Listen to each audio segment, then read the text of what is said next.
Thomas tidak mau percaya karena ia belum pernah bertemu dengan Yesus yang bangkit. Maka baru sesudah Thomas bertemu sendiri dengan Yesus yang bangkit, yang meminta mencucukkan jari dan tangannya ke bekas luka-lukanya, ia percaya bahwa Yesus telah bangkit. Lalu Thomas berseru, "Ya Tuhanku dan Allahku." Saudara-saudaraku yang terkasih, jadi jelas bahwa bukan kubur kosong yang membuat para murid itu percaya, tetapi pertemuan pribadi dengan Yesus yang bangkit itulah. Saudari-saudaraku yang terkasih, berjumpa kembali bersama saya Inspirasiku di Antara. Renungan Harian Minggu 27 April, hari Minggu Pekan Paskah yang kedua, atau Minggu Kerahiman Ilahi. Semoga kita bersama keluarga, komunitas kita, selalu dalam keadaan baik, sehat, dan tetap bersemangat.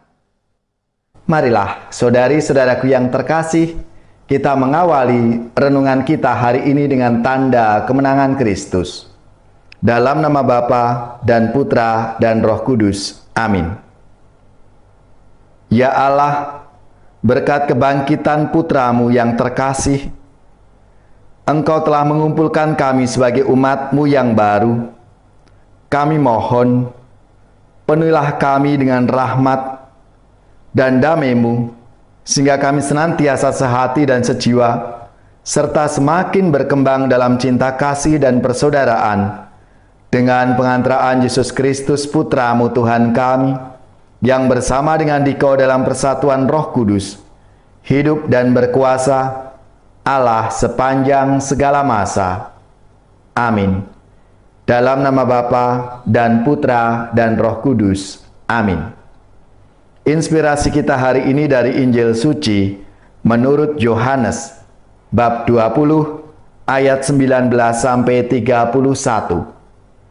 Marilah kita baca bersama-sama dan kita renungkan. Setelah Yesus wafat disalib pada malam pertama sesudah hari Sabat, berkumpullah murid-murid Yesus di suatu tempat dengan pintu-pintu yang terkunci, karena mereka takut kepada orang-orang Yahudi. Pada waktu itu, datanglah Yesus, berdiri di tengah-tengah mereka dan berkata, "Damai sejahtera bagi kamu." Sesudah berkata demikian, Yesus menunjukkan tangan dan lambungnya kepada mereka. Murid-murid itu bersukacita ketika mereka melihat Tuhan. Maka kata Yesus sekali lagi, "Damai sejahtera bagi kamu. Sama seperti Bapa mengutus aku, demikian juga sekarang aku mengutus kamu." Dan sesudah berkata demikian, Yesus menghembusi mereka dan berkata, "Terimalah Roh Kudus. Jikalau kamu mengampuni dosa orang, dosanya diampuni. Dan jikalau kamu menyatakan dosa orang tetap ada, dosanya tetap ada." Pada waktu Yesus datang itu, Thomas, seorang dari ke-12 murid, yang juga disebut Didimus, tidak ada bersama-sama mereka. Maka kata murid-murid yang lain itu kepadanya, "Kami telah melihat Tuhan." Tetapi Thomas berkata kepada mereka, "Sebelum aku melihat bekas paku pada tangannya, dan sebelum aku mencucukkan jariku ke dalam bekas paku itu, dan mencucukkan tanganku ke dalam lambungnya, sekali-kali aku tidak akan percaya." 8 hari kemudian, murid-murid Yesus berada kembali dalam rumah itu, dan Thomas pun bersama-sama dengan mereka. Semua pintu-pintu terkunci. Yesus datang. Ia berdiri di tengah-tengah mereka dan berkata, "Damai sejahtera bagi kamu." Kemudian Yesus berkata kepada Thomas, "Taruhlah jarimu di sini, dan lihatlah tanganku. Ulurkanlah tanganmu, dan cucukkan ke dalam lambungku. dan jangan engkau tidak percaya lagi, melainkan percayalah." Thomas menjawab kepadanya, "Ya Tuhanku dan Allahku." Kata Yesus kepadanya, "Karena telah melihat Aku maka engkau percaya. Berbahagialah mereka yang tidak melihat, namun percaya." Memang masih banyak tanda lain yang dibuat Yesus di depan mata murid-muridnya yang tidak tercatat dalam kitab ini.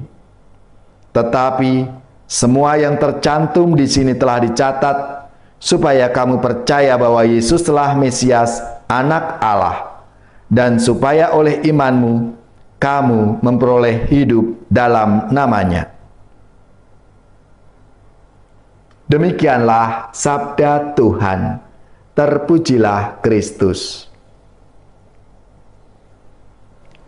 Saudari-saudaraku yang terkasih, dalam sabda Tuhan hari ini, para murid percaya bahwa Yesus telah bangkit bukan karena mereka melihat kubur kosong, tetapi berkat pengalaman pribadi telah bertemu dengan Yesus yang bangkit itu. Pertemuan itu terjadi karena inisiatif Yesus yang hadir ke tengah-tengah mereka pada saat para murid berkumpul di ruangan yang terkunci. Waktu itu Yesus menyatakan dirinya dengan menunjukkan bekas luka pada tangan dan lambungnya. Pertemuan itu pun telah melenyapkan ketakutan, memberi sukacita, damai sejahtera, dan pencurahan Roh Kudus. Yesus yang bangkit menghembusi para murid dengan Roh Kudus yang memberi kehidupan yang baru, sebagaimana Allah menghembuskan nafas hidup kepada manusia ciptaannya. Saudari-saudaraku yang terkasih, kisah tentang Rasul Thomas pun tak beda dengan murid-murid yang lain. Thomas tidak mau percaya karena ia belum pernah bertemu dengan Yesus yang bangkit. Maka, baru sesudah Thomas bertemu sendiri dengan Yesus yang bangkit, yang meminta mencucukkan jari dan tangannya ke bekas luka-lukanya, ia percaya bahwa Yesus telah bangkit. Lalu Thomas berseru, "Ya Tuhanku dan Allahku." Saudara-saudaraku yang terkasih, jadi jelas bahwa bukan kubur kosong yang membuat para murid itu percaya, tetapi pertemuan pribadi dengan Yesus yang bangkit itulah yang membuat para murid percaya bahwa Yesus telah bangkit. Hanya pertemuan pribadi dengan Yesus yang bangkit yang dapat membuat Rasul Thomas dan murid-murid yang lainnya percaya akan kebangkitannya. Demikian halnya kepercayaan orang-orang yang tidak pernah melihat Yesus pun terjadi berkat kesaksian ke-12 murid yang menyatakan perkataan Yesus sendiri. Berbahagialah mereka yang tidak melihat, namun percaya. Pertemuan dengan Yesus yang bangkit itu membawa tugas perutusan. Sama seperti Bapa mengutus aku, demikian juga sekarang aku mengutus kamu. Pengutusan itu berkenaan dengan penghapusan dosa, sehingga para murid menerima pencurahan Roh Kudus. Sedangkan tujuan perutusannya adalah supaya orang mulai atau semakin percaya bahwa Yesus adalah Mesias, Anak Allah, dan dengan imannya itu ia memperoleh hidup yang kekal.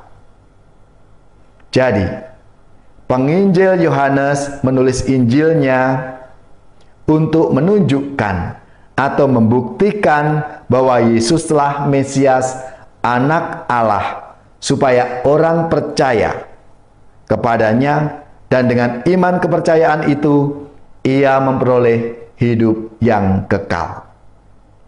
Saudara-saudaraku yang terkasih, kadang-kadang kita ini masih ragu-ragu, bahkan takut memberitakan Injil kebenaran saat ancaman menghadang kita. Padahal Roh Kudus sudah dicurahkan atas diri kita. Tak jarang kita pun malas menjalankan tugas perutusan menjadi konsekuensi dari setiap orang yang percaya kepada Yesus. Yesus telah mengutus dan mencurahkan Roh Kudus agar para murid-Nya mampu memberitakan Injil ke seluruh dunia. Saudari-saudaraku yang terkasih, kita semua ini adalah para pengikut Kristus zaman sekarang yang seharusnya siap sedia untuk memberitakan Injil kebenaran kepada siapapun, kapanpun, dimanapun, dan dalam situasi apapun. Marilah, saudara-saudariku yang terkasih, kita membuka hati untuk siap sedia diutus oleh Tuhan yang bangkit itu, agar kita mewartakan kabar sukacita, kabar gembira dalam hidup kita.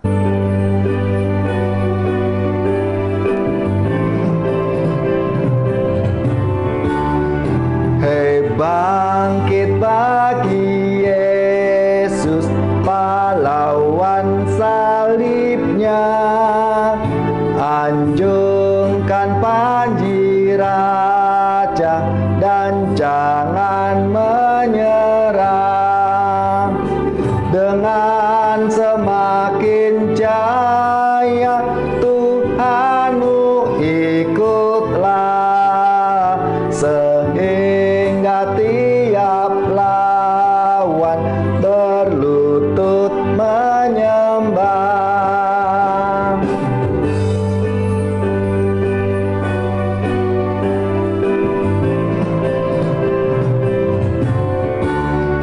Hei, bangkit bagi Yesus, dengar panggilannya, hadapilah tantangan harinya inilah, dan biar tak terbilang pasukan kuasa gelap, semakin berbahaya, semakin kau tegap.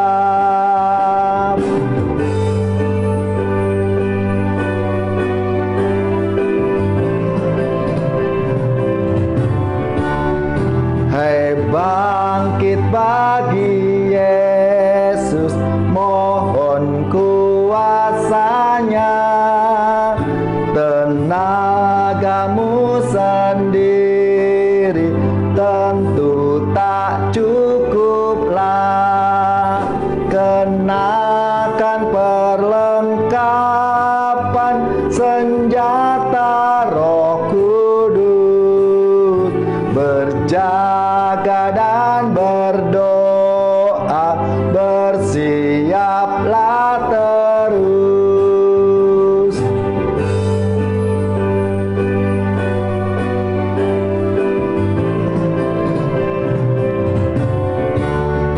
Hei, bangkit bagi Yesus, tak lama masa perang, gaduhnya kan diganti nyanyian pemenang, yang jaya diberikan mahkota yang bakal bersama Raja mulia berkuasa selamanya.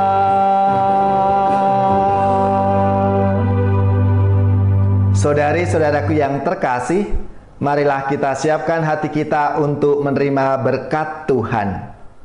Semoga saudara-saudari sekalian, keluarga-keluarga, komunitas kita, orang-orang yang kita doakan, mereka yang sakit, yang menderita, seluruh tugas, belajar, pekerjaan, usaha, serta karya pelayanan kita, dibimbing, dilindungi dan diberkati oleh Allah yang Maha Kuasa, Bapa dan Putra dan Roh Kudus.